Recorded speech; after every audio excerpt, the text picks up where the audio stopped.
ఈరోజు ఏదైతే గత 20 రోజుల నుండి మేము ఏదైతే బాధితుల తరపున ఉండి వారి తరపున కొట్లాడుతున్నందుకు మాపై ఎన్నో ఒత్తిళ్లు ఎంతో మందితో మాకు ఫోన్లు చేసి బెదిరించి మాకు మీరు సైలెంట్ అవ్వాలి, దీంట్లో మీరు మాట్లాడొద్దని మేము చాలా పెద్దలతో మాతో మాట్లాడిస్తూ ఉన్నారు. అయితే మేము బాధితుల తరపున గత 20 రోజుల నుంచి ఎప్పుడైతే ప్రొడ్యూసర్ కౌన్సిల్ నుంచి మేము కంప్లైంట్ చేసి ఆ రోజు చెప్పాము, 2 రోజుల తర్వాత పూర్తి ఆధారాలతోని ప్రతిరోజు మీడియా ముందు మాకు వచ్చినటువంటి ఆధారాలను పూర్తిగా బయటపెట్టాం. ఈరోజు ఏదైతే మంగ్లీ గారి సోదరుడు శివ చౌహాన్ ప్రెస్ మీట్ పెట్టారు. గత 20 రోజుల నుంచి ఈ శివ చౌహాన్ ఎక్కడ దాచుకున్నాడు? ఈరోజు పాల్తీ రమేష్ చనిపోయిండు. ఆ చనిపోయినటువంటి వ్యక్తికి పూర్తి బాధ్యత మీరు వహిస్తారా? ఈ గత 20 రోజుల నుంచి మీరు ఎక్కడికి వెళ్ళారు? ఈరోజు ఆ కుటుంబానికి ఎందుకు పరామర్శించలేదు? ఈరోజు ఆ కుటుంబానికి దిక్కేవారు?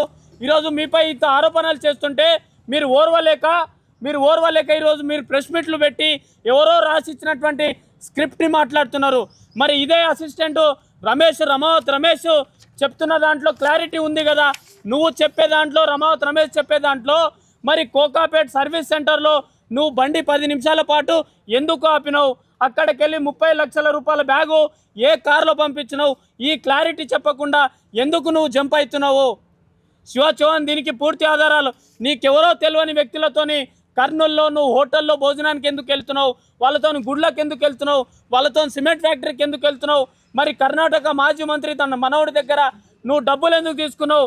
మరి మీ అక్క మిర్యాలగూడ నుంచి ఒక్కసారి నేను భోజనం చేసిన పాపానికి నన్ను ఈరోజు ఈ విధంగా నన్ను కుట్ర పన్నుతున్నారన్నారు. మరి ఈ ఫోటో ఎక్కడిది? మీ అక్క ఒక్కసారి కలిసిందన్నది కదా, మరి ఈ ఫోటో ఎక్కడిది? ఈరోజు మధు మీ ఇంట్లో కూర్చొని భోజనం చేస్తున్నటువంటి వీడియోని మేమంతా మీడియా ముందుకు పెట్టాము. ఎస్, ఈరోజు బాధితులు మా తరపున ఉన్నారు. బాధితులకు అన్యాయం జరిగిపోతుంది. ఇకపై మేము తొందరలోనే రాష్ట్ర గవర్నర్ గారిని కూడా కలిసి వినతి పత్రం ఇవ్వబోతున్నాం. అలాగే ఇకపై ఈ ప్రెస్ మీట్లు ఉండవు. ప్రజా పోరాటాలు బాధితులతోనే ప్రజా పోరాటంలో దిగుతాం.